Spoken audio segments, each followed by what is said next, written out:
Halo semua, kembali lagi di channel Naik Level. Pada video kali ini, saya ingin membahas analisa saham Goto atau Goto, Gojek, Tokopedia, Tbk ya. Ini perusahaan yang mestinya sudah orang Indonesia pastinya tahu. Ya, ini sudah rilis laporan keuangan tanggal 1 April 2023 dan hari ini tanggal 7 April 2023 kebetulan bursa tutup dan ini harga kemarin ya, hari Kamis tanggal 6 itu harganya turun 5,61% ya, menjadi 101 per lembar saham. Goto ini sudah memiliki perusahaan dengan notasi khusus, teman-teman ya. Notasi khususnya adalah perusahaan tercatat yang menerapkan saham dengan hak suara multiple dan tercatat di papan ekonomi baru. Ya, jadi ini poinnya ada beberapa pengendali atau para founder itu memiliki hak suara multiple ya. Jadi meskipun kepemilikannya kecil, namun memiliki hak suara lebih besar ya. Ini untuk melindungi investor asing karena kan modalnya kebanyakan dari investor-investor ya, bukan founder. Ya, jadi untuk menjaga supaya perusahaannya tetap intinya kayak sesuai dengan tujuan awalnya dibuat gitu ya oleh para founder supaya founder tidak kehilangan hak suaranya. Oke, kira-kira seperti itu. Ini kinerja harga sahamnya ya. IPO belum genap setahun, nanti di April ini genap setahun ya. Eh ini harga 6 bulan yang lalu ya, negatifnya cukup banyak ya, 58,61%. Ya, untuk 3 bulan ini sedang floating profit, 1 minggu dan 1 bulan sedang floating minus ya. Namun kalau year to date ini sudah naik 10,99%. Harga tertinggi setahun terakhir 442 dan harga terendahnya 81. Jadi ini lebih mendekati ke harga terendahnya. Nah, seperti biasa nanti kita akan bahas Goto ini dari 4 analisa. Yang pertama, kita akan membahas ini perusahaan apa, dari fundamentalnya seperti apa, dan kinerjanya secara umum saja, teman-teman ya, seperti apa. Kemudian dari seasonality nanti kira-kira bulan-bulan apa yang berpotensi naik. Kemudian dari bandarmologi kira-kira ini saham sejak IPO karena belum setahun ya. Bagaimana perpindahan sahamnya, teman-teman ya, sampai pernah menyentuh harga 442 dan sampai ke 81. Kemudian dari teknikal nanti kita akan cek bagaimana arah harga sahamnya ke depan kira-kira. Oke, kita mulai aja ya. Seperti biasa kita kenalan dulu lebih dalam dengan perusahaannya meskipun saya yakin sudah pada tahu ya teman-teman ya.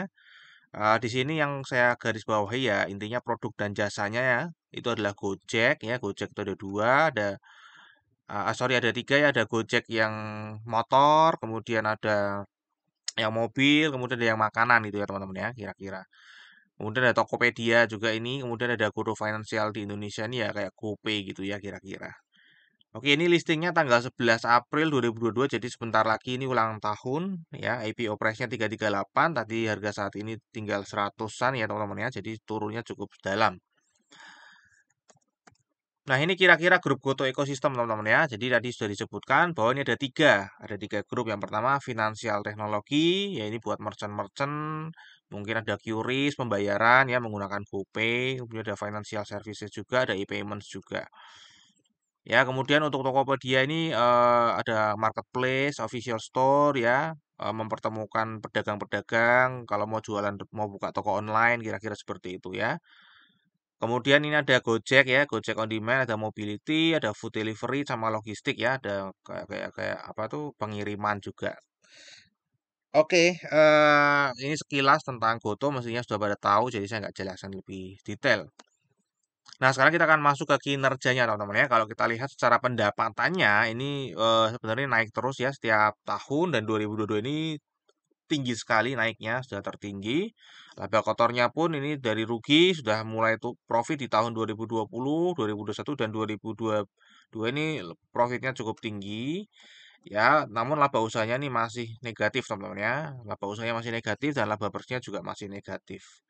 Ya, ini karena beban usahanya sangat tinggi dan ini negatifnya cukup dalam ya 40 triliun ya. Ini besar sekali, uang yang sangat besar sekali teman-teman ya. Oke, sekarang kita akan cek dari struktur pendapatannya. Ini kalau kita lihat sejak 2018 ke 2022, teman-teman ya. Untuk beban pokok penjualannya sudah membaik, teman-teman ya, sudah membaik. Beban pokok penjualan dulu malah di atas pendapatan ya. Sekarang sudah mulai membaik karena dulu kan bakar uang untuk promosi-promosi ya. Sekarang sudah membaik. Kemudian laba kotornya juga sudah mulai meningkat. Ya, namun sayangnya beban usahanya ini masih masih tinggi sekali teman-teman ya. Kemudian penghasilan atau beban lain-lainnya juga malah ini tambah dalam ya, dulunya malah pernah profit, ini negatif, negatif, ini negatif juga. Ya, untuk laba bersihnya kan masih merugi terus teman-teman ya. Tadi kita sudah lihat dan di video yang sebelumnya saya sudah juga bahas ya bahwa Goto ini kemungkinan besar akan kehabisan cash gitu ya. Tapi saya nggak bahas di sini ya karena formatnya sudah berbeda. Teman-teman silakan bisa nonton video sebelumnya. Oke, ini adalah kinerja jangka pendeknya untuk pendapatan tadi naik teman-teman ya, untuk laba kotor naik, jadi secara operasional sebenarnya sudah bagus, namun secara beban usahanya masih bakar duitnya lebih tinggi daripada total pendapatannya ya, jadi laba usahanya masih negatif dan laba bersihnya pun tambah dalam 40 triliun. Ya ini sangat besar ya, ini bahkan profit setahunnya bank-bank besar di Indonesia ya kira-kira ya teman-teman ya, ini dihabiskan Goto hanya dalam 1 tahun. Oke, secara kinerja jangka pendek, beban pokok penjualannya menurun juga, beban usahanya menurun. Ya, saya penghasilan atau beban lain-lainnya ini justru meningkat jadi negatif 90% ya teman-teman ya, yang menyebabkan turun sangat ya. Dari 2021 sebenarnya enggak naik, kemudian dia malah 10 triliun sendiri ya. Beban lain-lainnya cukup besar ya, menyumbang 25% dari laba dari rugi bersihnya. Oke, untuk valuasinya pada saat video ini dibuat ya, price to book value-nya 0,96, hanya diskon 4% dari book value-nya, kemudian untuk PER-nya ini negatif 3,02.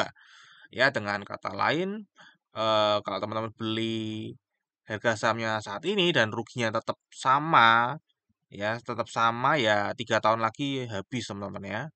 Jadi hanya butuh waktu 3 tahun lagi teman-teman ya, kita akan lihat nanti akan seperti apa saham Goto ini ya. Untuk ROE-nya ini juga minus 21,38% ya. Oke, tentu saja ini sangat mahal namanya kalau perusahaannya masih merugi seperti ini, resikonya masih sangat tinggi ya. Jadi masih mahal valuasinya. Untuk dividen jelas sudah pasti nggak mungkin bagian dividen ya karena sedang merugi. Kemudian untuk seasonality karena ini baru IPO April 2022 kemarin, ini tepat setahun nanti tanggal 11 nanti kalau nggak salah ya. Jadi datanya belum bisa digunakan ya. Kalau kita lihat sejak IPO dia sudah turun 77% ya. Untuk tahun ini sudah naik 10,99%, namun Maret April ini sudah mulai negatif. Ya, jadi ini Januari Februari naik, Maret April tahun lalu turun, ini sekarang turun lagi. Nah, Mei dan Juni ini tahun lalu sih naik ya karena baru saja IPO. Nah, tidak tahu apakah akan diulangi nanti di Mei dan Juni ya. Namun ini datanya masih belum stabil ya. Saya rasa terlalu riskan kalau menggunakan data yang sangat sedikit ini. Oke, ini adalah secara bandarmologinya untuk kepemilikannya sangat banyak, berarti artinya banyak sekali kepentingan di sini. Ini intinya seperti itu ya. Semakin banyak jumlah pemegang sahamnya, apalagi semakin banyak jumlah pengendalinya, berarti semakin banyak kepentingan di sini yang sulit tentunya untuk disatukan ya mestinya, karena semakin banyak semakin rumit gitu ya. Oke, ini saya nggak sebutin satu-satu karena sangat banyak ya. Yang jelas ini masyarakat ada 64,12% ya. Ini ada Taobao China Holding ya, kemudian ada Singapura SVF ya, kemudian ada Goto People First Fund, ada Government of Singapore juga. Ya, ini saham anak bangsa. Kemudian yang lainnya ini ya ada saham Treasury juga teman-teman di sini ya. Dan ini direksi dan komisaris juga ada di sini ya. Ada Pak Garibaldi Thohir juga. Ya, untuk jumlah pemegang sahamnya ini naik signifikan teman-teman ya, dari 258.000 ya bulan Oktober naik terutama di Desember ya. Di Desember itu naik signifikan sehingga menjadi sekarang 310.000 pemegang saham. Ya, kalau kita lihat di sini partisipasi asingnya cukup tinggi ya. Jadi kita bisa mengikuti investor asing di saham Goto ini. Awalnya sih Goto ini investor lokal ya, namun setelah di lock up-nya dibuka, tiba-tiba investor asing langsung besar kepemilikannya di sini. Ya, kalau kita lihat di sini pada saat Desember, pada saat investor retail pada masuk semua, justru ini investor asing jual ya, paling tinggi ya, 161 juta lot. Oke, sekarang kita akan lihat ya, ini adalah data dari sejak IPO sampai terakhir datanya bulan Maret ya. Dulu dikuasai oleh investor lokal ya 93,07 sebelum di lock up-nya dibuka. Ya, kemudian Maret ini malah berbalik ya. Sekarang investor asing menjadi 81,53% dan lokalnya hanya 18,47% karena ini ada lock up, ada pembukaan. Jadi datanya nggak bisa dianalisa. Ini saya berubah saja ya setelah di lock up ya. Jadi di bulan Desember ini sahamnya tiba-tiba naik semua dan ternyata investor asing ternyata menjadi pemilik terbanyak dari saham Goto ini. Ya, dan di bulan Maret pun juga sama. Jadi kita analisanya hanya bisa dari sini ya supaya bisa terlihat lebih clear atau lebih objektif. Oke, tadi untuk investor asing partisipasinya cukup besar ya 30 persenan. Jadi kita bisa ngikutin apalagi ini kepemilikannya juga paling besar saat ini ya 81,53%. Jadi kepentingannya adalah di investor asing saat ini. Oke, kita lihat teman-teman ya. Saham ini kan sempat turun ya sejak lock up ya. Apa yang terjadi? Kalau kita lihat ya ada perusahaan asing yang buang barangnya terus-menerus ya buang barangnya terus-menerus. Kemudian terbesar kedua ini ada others ya, pemilik terbesar kedua juga buang barang terus-menerus. Ya siapa yang menampung? Yang menampung ini ada reksadana asing, jadi sama-sama investor asing namun berbeda kepentingan. Ya ini menampung 1,14%, lainnya dibagi rata. Ya dibagi rata ini juga ada sekuritas. Kemudian ini investor retail lokal kita juga menambah kepemilikannya ya di saham Goto. Ya, jadi kenapa kok harga sahamnya turun? Karena ini memang lagi ada yang buang barang, apalagi ada apa itu Goto People First Fund, ya tadi yang sedang menjualin sahamnya ya, menjualin saham ke milik driver yang dulu mau dibagikan driver dijualin karena ada beberapa driver yang memilih untuk menerima tunai daripada menerima saham.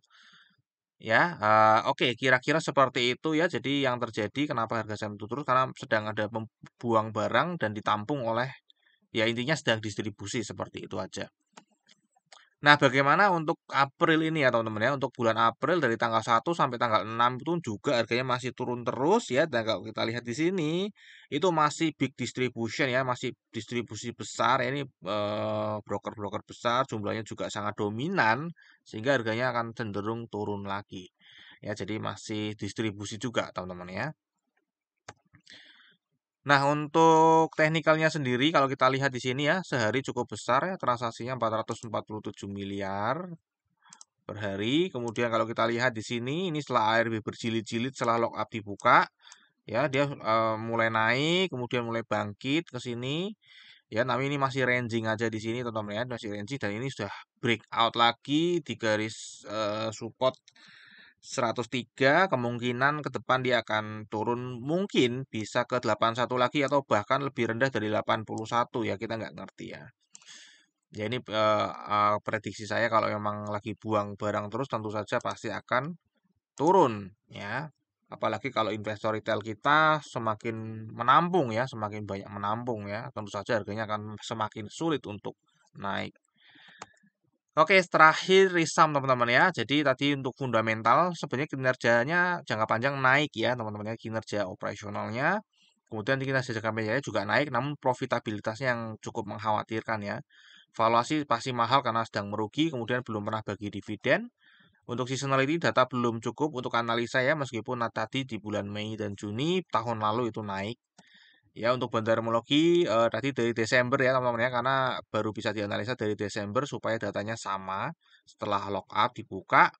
Kemudian kemarin ini distribusi 1 sampai 7 April juga masih distribusi dan teknikalnya ini ranging di 81 sampai 128. Kemungkinan besar dia akan turun ke 81. Nah, kalau misalnya di break 81 kemudian dia akan downtrend teman-teman ya. Namun kalau dia masih ranging berarti dia akan memantul lagi kira-kira akan naik.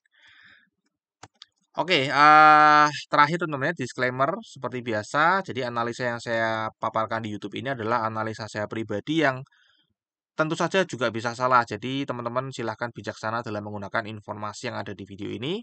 Ini bukan merupakan ajakan jual atau beli saham Goto. Silahkan teman-teman wajib melakukan analisa sendiri. Oke, mungkin sampai di sini dulu analisa saham Goto. Semoga bisa bermanfaat dan kita akan berjumpa lagi di video yang berikutnya.